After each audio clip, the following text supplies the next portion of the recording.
Hello students, अगर आपने हमारा चैनल अभी तक सब्सक्राइब नहीं किया है तो सब्सक्राइब कीजिए और बेल आइकन पे क्लिक कीजिए लेटेस्ट वीडियो सबसे पहले देखने के लिए।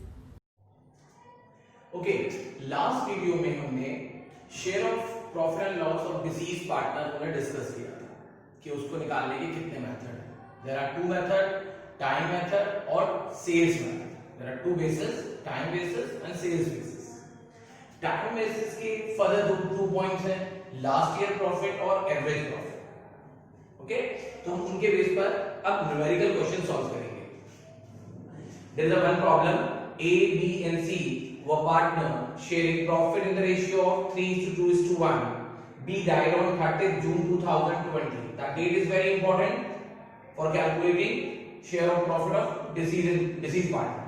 So this date is very important. A and C decided to continue the business. Share of profit or loss of the deceased partner from the beginning of the year up to the date of death was to be determined on the basis of last year. तो इसमें हमारा time basis है और time basis में भी उन्होंने last year basis माना है और लास्ट ईयर का प्रॉफिट बच्चों कितना है 3,60,000। तो हमने लास्ट ईयर अर्न किया है, इसका मतलब 31 मार्च 2020 में हमने ये प्रॉफिट अर्न किया होगा। फिर अप्रैल, मई और जून 3 महीने हमारा वर्कआउट हुआ और 30 जून को हमारे पार्टनर की डेथ हो जाती है। तो हमें उसके 3 मंथ का प्रॉफिट निकालना है, शेयर ऑफ प्रॉफिट और लॉस, ठीक है, जो एस्टिमेशन बेसिस पर निकलेगा। Okay, now solution. डी हमारा डिसीज पार्टनर है, तो B share of profit and loss कैसे कैलकुलेट होगा? हमारा फॉर्मूला जो हमने लास्ट वीडियो में डिस्कस किया था, लास्ट ईयर प्रॉफिट, क्योंकि इसमें हमारा प्रॉफिट लास्ट ईयर पर बेस्ड है। Last year profit into time. Time student इसमें कैसे हम कैलकुलेट करेंगे? 30 जून को उसकी डेथ हुई है, हमारा फाइनेंशियल ईयर 31 मार्च को क्लोज होता है, तो कितना टाइम पीरियड हो गया? उसके लाइफ पीरियड कितना हो गया? April, May and June, 3 month. And profit share जो दिया हुआ है 2/6। Okay, so B share of profit, अब हम इसको वैल्यू पुट करेंगे 3,60,000, 3/12 the time and profit share 2/6। हम इसको कैलकुलेट करेंगे तो दिस इज 30,000। इसको कैलकुलेट करके हमारा हो गया 30,000। बी के शेयर ऑफ प्रॉफिट आ गया 30,000। अब आप देख रहे हैं यहां पर पार्टनर्स का रेशियो चेंज नहीं हुआ है, जो कंटिन्यू पार्टनर है उनका रेशियो चेंज नहीं हुआ है। 3:2:1, बी के जाने पर ए और सी का जो शेयर होगा बाय डिफॉल्ट 3:1 रहेगा। जैसा कि हमने अपनी प्रीवियस वीडियोस में ये डिस्कस किया था कि अगर रेशियो चेंज हो जाते हैं पार्टनर्स के तो हमें इस पीएनएल सस्पेंस के अकाउंट को क्लोज भी करना होता है, पर अभी ऐसा नहीं करेंगे क्योंकि रेशियो चेंज नहीं हुए हैं। ओके, हमारी एंट्री पास होगी profit and loss suspense account debit to B's capital account 30,000। B की कैपिटल को क्रेडिट करने के पीछे कि बी की कैपिटल को हमें प्रॉफिट देना है, उसकी कैपिटल को बढ़ाना है। और ये जो पीएनएल सस्पेंस अकाउंट बच्चों में ओपन हो गया है, ये हमें अब फर्दर कहां दिखाना है? ये हमें बैलेंस शीट की असेट साइड में दिखाना है, क्योंकि डेबिट बैलेंस हो गया ना बच्चों, इसको हमें असेट साइड में शो करना है। उसके बाद 31 मार्च 2021 तक ये हमारा इसी में शो होगा बैलेंस शीट में। उसके बाद 31 मार्च 2021 में जब हम अपना पीएनएल एप्रोप्रिएशन अकाउंट बनाएंगे तो हमें इसका अकाउंट क्या करना होगा? क्लोज करना होगा। इस पीएनएल सस्पेंस के अकाउंट को क्लोज करना होगा और कहां दिखाना होगा? पीएनएल एप्रोप्रिएशन के डेबिट साइड में, तब ये आके क्लोज हो जाएगा इसका, ठीक है। Now calculation of share of profit and loss of deceased partner on time basis. मतलब हम टाइम बेसिस लास्ट वाला भी हमने टाइम बेसिस पर किया था, ये भी टाइम बेसिस पर है। What is the difference? Last question में हमने लास्ट ईयर प्रॉफिट दिया था, इस बार हम एवरेज प्रॉफिट लेंगे। टाइम सीरीज में दो केस होते हैं, लास्ट ईयर प्रॉफिट और average profit. So this is based on average profit. So X, Y and Z were partner in a firm and Z died on 29 February 2020. His share of profit from the closure of the last accounting year till the date of death was to be calculated on the basis of average of 3 completed year of profits before death.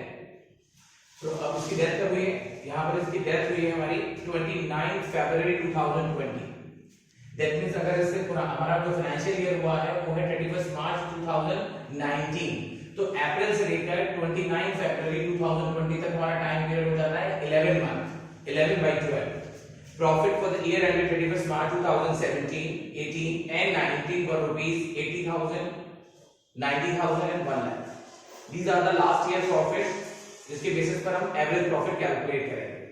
Now calculate Z share of profit and pass journal entry. But बच्चों यहाँ पर अब आपको दो case है. First case है जब profit sharing ratio of remaining partner does not change, and दूसरा that profit sharing ratio of remaining partner change, new ratio 3:2. अब हम इसको दोनों केसेस में डिस्कस करेंगे one by one. Now the solution, पहले हम लोग केस 1 डिस्कस करेंगे. The share of profit and loss, average profit into time into profit share of deceased partner. ठीक है, तो इसमें सबसे पहले हमें कैलकुलेट करना है student average profit. Average profit के लिए हमें लास्ट 3 इयर्स के प्रॉफिट गिवन है. You can C 80,000, 90,000 and 1 lakh added and divided by 3. Get it? 90,000. This is the average profit. Now we can put this value in this formula. Z share of profit and loss 90,000, which is average profit, time. अभी हमने discuss किया था, उसकी death हुई है 29 फरवरी 2020. Last year हमारे account close हुए होंगे 31 मार्च 2019 में. तो अप्रैल से लेकर 29 फरवरी तक टाइम पीरियड होता है 11 मंथ, तो ये हो गया 11/12. फिर profit share of deceased partner, you can सी यहां पर कोई रेशियो मेंशन नहीं किया गया प्रॉफिट शेयरिंग. तो हम क्या करते हैं, अगर हमें प्रॉफिट शेयरिंग रेशियो मेंशन नहीं होता तो हम इक्वल लेकर चलते हैं. ओके, तो यहां पर इसका शेयर हो गया 1/3. जब हमने इसे कैलकुलेट किया तो ये हमारा अमाउंट आ गया 27,500. Okay, profit and loss journal entry pass करेंगे. Profit and loss suspense account debit to Z's capital 27,500. According to first case, जहां पार्टनर रिमेनिंग पार्टनर के रेशियो चेंज नहीं होते हैं, तो हमें सिर्फ क्या करना है, पीएनएल सस्पेंस का अकाउंट ओपन करना है जो क्लोज होगा पीएनएल एप्रोप्रिएशन के through end of the year. ठीक है, अब हम इसका दूसरा केस डिस्कस करेंगे. Now case 2. केस 2 में बच्चों जो रिमेनिंग पार्टनर है उनका जो नया शेयर है दैट इज 3:2. अगर ऐसा होता है तो हमें पीएनएल सस्पेंस का अकाउंट क्लोज करना होता है gaining ratio. Now you can C first of all हम लोग गेनिंग रेशियो कैलकुलेट करेंगे x और y. x का नया रेशियो है 3/5 और पुराना रेशियो 1/3 है क्योंकि इक्वल पार्टनर है तीनों, दैट इज 4/15. y 2/5 minus 1/3, ये आ गया 1/15. You can see 4:1 is the gaining ratio of x and y. अब पीएनएल सस्पेंस का जो अकाउंट ओपन होगा वो हमें इस गेनिंग रेशियो में क्लोज करना है. तो हम सारा जो वर्किंग नोट है वो सेम रखेंगे जो पहले केस में होगा. एवरेज प्रॉफिट निकालना और डिसीज पार्टनर का शेयर कैलकुलेट करना वो फॉर्मूले से, तो वो सेम आएगा 27,500, वो सेम रहेगा. The same entry we will pass. The first entry जो सेम ही रहेगी जो फर्स्ट केस में थी हमारी. Profit loss suspense account debit to Z's capital. You can see, तो हमारा 27,500 से सस्पेंस पीएनएल सस्पेंस का अकाउंट हो गया. फर्स्ट केस में तो ये अकाउंट कहां से क्लोज होता था, ईयर एंड में पीएनएल एप्रोप्रिएशन से क्लोज होता था. बट जब रेशियो चेंज हो जाते हैं बच्चों, जब गेनिंग रेशियो अलग आता है हमारा, ठीक है, तो उस केस में आपको इस पीएनएल सस्पेंस का अकाउंट को क्लोज करना है. तो हमारी क्या एंट्री हो जाएगी, जो गेनिंग पार्टनर है वो एक्स एंड वाई दोनों डेबिट हो जाएंगे. ठीक है, to profit and loss suspense account. हम क्या करेंगे, इस 27,500 को इस 4:1 में डिस्ट्रीब्यूट कर देंगे जो x और y में एडजस्ट हो जाएगा. तो आप देख सकते हैं अब पीएनएल सस्पेंस का अकाउंट क्लोज हो गया और अब आपको उसे बैलेंस शीट में शो करने की जरूरत नहीं है. Is that clear? तो हमने दोनों क्वेश्चन डिस्कस कर लिए हैं टाइम सीरीज से. Now the calculation of share of profit and loss of deceased partner on sale basis. अब तक हमने जो दो क्वेश्चन किए that was based on time basis, और अब हमारा सेल्स बेसिस होगा। ओके, इसके रिगार्डिंग एक प्रॉब्लम है जो हम डिस्कस करेंगे। A, B and C were partner for 2:2:1 ratio. B died on 30th June and books of accounts are closed on 31st March every year. So that means वो इस current financial year में कितने time रहा? अप्रैल, मई, जून, 3 months. So where time required? 3 months will have to given. Sales for the year ended 31st March 2020 was rupees 3 lakh. Previous year की जो cell थी 31st March 2020 की वो थी 3 lakh. And sale of rupees 1 lakh amounted between the period from 1st April 2020 and till the date of death 30th June 2020. इस time period की जो sale है वो हमारी है 1 लाख। तो हम इसी के अकॉर्डिंग प्रोपोर्शनेट करते हैं अपने फॉर्मूले में। Profit for the year ended 31st March 2020 was rupees 30,000, और लास्ट ईयर हमने जो प्रॉफिट अर्न किया ऑन 31st मार्च 2020 30,000। हमें कैलकुलेट करना है डिसीज पार्टनर का शेयर प्रॉफिट में और जर्नल एंट्री पास करनी है इसकी। Now the solution, B deceased partner share जो बी है उसका जो शेयर हम कैसे कैलकुलेट करेंगे? This is the formula, last year profit, last year sale into sale till the date of death into profit share. ये सारे वैल्यूज हम पुट कर देंगे जो क्वेश्चन में हमें गिवन है। लास्ट ईयर प्रॉफिट कितना है स्टूडेंट? 30,000, ठीक है। लास्ट ईयर सेल हमें गिवन है 3 lakh, and last year current year जो सेल है हमारी till the date of death from 1st April to 30th June, जो डेट ऑफ डेथ तक की जो सेल है हमारी वो दी हुई है 1 lakh. 1 lakh amounted between the period from 1st April 2020 to 30th June 2020। Okay, तो वो 1 लाख रुपीस है, और हमारे डिसीज पार्टनर का जो शेयर है दिस इज 2/5। हमने इसे कैलकुलेट किया, दैट इज 4,000। बी का जो शेयर आ गया प्रॉफिट में वो है 4,000, ठीक है। अब हम इसको जनरल में कैलकुलेट करेंगे। Profit and loss suspense account DR to B's capital 4,000 being profit of B credited to his capital account. हमने बी की जो कैपिटल अकाउंट है उसमें 4,000 उसके करंट ईयर का प्रॉफिट, करंट ईयर मतलब जिस ईयर में उसकी डेथ हुई है उस ईयर का जो प्रॉफिट में उसका जो शेयर है वो हमने कैलकुलेट किया। This is the estimation. ये एक एस्टिमेट होता है, एग्जैक्ट नहीं हो सकता। हमने बस इस फॉर्मूले की हेल्प से ये कैलकुलेट कर दिया सेल बेसिस पे। मैं दोबारा बताना चाहूंगा बच्चों कि ये जो पीएनएल सस्पेंस का अकाउंट है ये यहाँ क्लोज नहीं होगा, क्योंकि यहाँ पर ए और सी जो रिमेनिंग पार्टनर है उनका शेयर चेंज नहीं हुआ है। उनका न्यू रेशियो 2:1 ही रहा है और गेनिंग रेशियो भी 2:1 है, तो ये पीएनएल सस्पेंस अकाउंट क्लोज नहीं होगा। और ये कहां दिखाया जाएगा? बैलेंस शीट की असेट साइड में दिखाया जाएगा। ओके, फर्दर फिर क्या होगा? ईयर एंड में पीएनएल एप्रोप्रिएशन में क्लोज किया जाएगा डेबिट साइड में। ओके स्टूडेंट्स, हम सेल बेसिस पर एक और क्वेश्चन टेकअप करेंगे, पर इस बार मैंने जो क्वेश्चन लिया है उसमें लॉस है।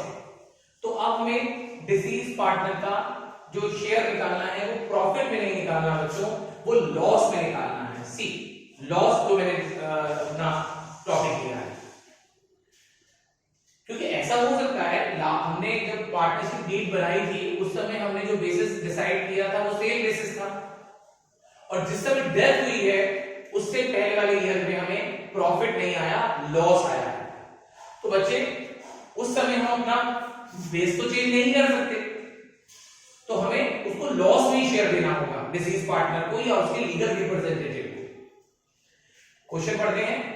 X, Y and Z were partners for 5:3:2 ratio.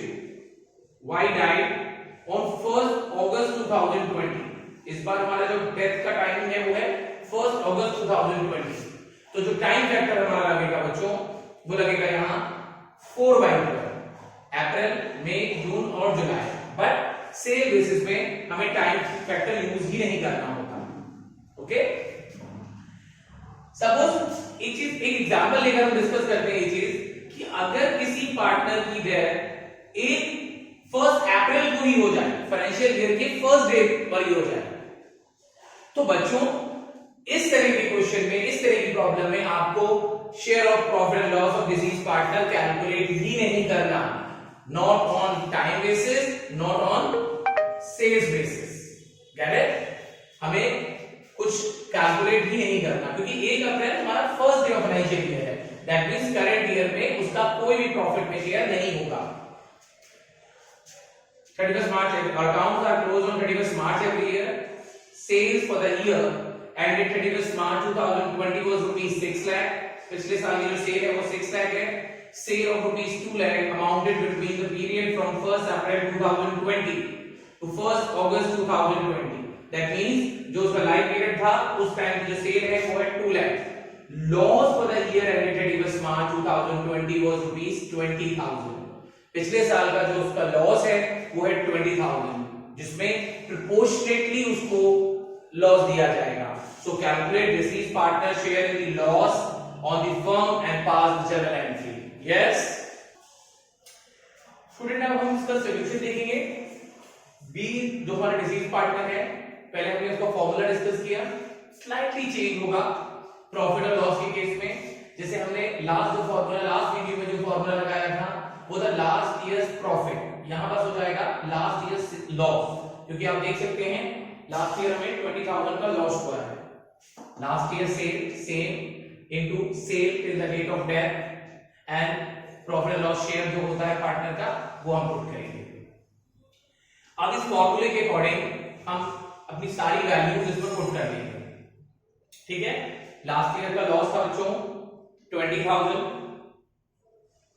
Last year की सेल है 6 लाख और करंट ईयर की sale till the date of death 1 अप्रैल से लेकर 1 अगस्त तक की जो सेल दी हुई है वो हमें दी हुई है 2 lakh rupees and profit share उसका 3/10। यहां हम टाइम फैक्टर यूज नहीं करते हैं। यहां हम टाइम फैक्टर यूज ना करने के पीछे हमारा क्या लॉजिक है, क्योंकि जब हम सेल ले रहे हैं वो उसी टाइम पीरियड की ले रहे हैं जिसमें पार्टनर की डेथ हुई है, तो यहां पर वो ऑलरेडी टाइम का प्रोपोर्शनेट हमने कर दिया। सो सेपरेटली हमें टाइम फैक्टर नहीं लेना, बट टाइम जो मेथड है उनमें दोनों में हमें टाइम सीरीज लेना है फैक्टर, चाहे वो लास्ट ईयर प्रॉफिट हो या एवरेज प्रॉफिट हो। तो उसका जो शेयर निकल कर आया बच्चों डिसीज पार्टनर का लॉस में वो निकल कर आया रुपीस 2,00,000। अब ये 2,000 को हमें बी के कैपिटल अकाउंट में ट्रांसफर करना है। वाई का जो डिसीज पार्टनर है हमारा, इस बार कैपिटल अकाउंट डेबिट होगा, debit, because this is loss. अब तक हमने जितने भी क्वेश्चन किए बच्चों उसमें प्रॉफिट आ रहा था और वो प्रॉफिट हमने डिसीज पार्टनर के क्रेडिट साइड में ट्रांसफर किया था। इस बार हमें लॉस आ रहा है तो अब हमें डिसीज पार्टनर के डेबिट में ट्रांसफर करना होगा, जिसकी एंट्री होगी B's capital account debit to P&L suspense account. अब हमारा P&L सस्पेंस कहां ओपन हुआ? क्रेडिट साइड में। ठीक है, अब इसके बारे में फर्दर डिस्कस करेंगे। हाँ, हमारा डिस्कशन ये है कि P&L सस्पेंस अब तक जो ओपन हुआ था वो डेबिट में हुआ था, तो उसे हम ट्रांसफर करते थे बैलेंस शीट की एसेट साइड में, और यहां पर इसका अकाउंट ओपन हुआ है क्रेडिट साइड में, तो इसे हम ट्रांसफर करेंगे बैलेंस शीट की लायबिलिटी साइड में। और फर्दर 31 मार्च में इसको अकाउंट को हमें क्लोज करना है एप्रोप्रिएशन अकाउंट के क्रेडिट साइड। याद रखिएगा बच्चों, ठीक है। अब तक इसे डेबिट साइड से राइट ऑफ कर रहे थे, इसे क्रेडिट साइड से राइट ऑफ कर देंगे, तो हमारा P&L सस्पेंस अकाउंट क्लोज हो जाएगा। बच्चों यहां पर रेशियो भी चेंज नहीं हुआ है, ये भी आप ध्यान रखिएगा। पार्टनर्स का रिमेनिंग पार्टनर का रेशियो वही रहा है, तो P&L सस्पेंस को बैलेंस शीट में ही शो करेंगे लायबिलिटी साइड। आई थिंक समझ में आ गया सभी बच्चों को? यस।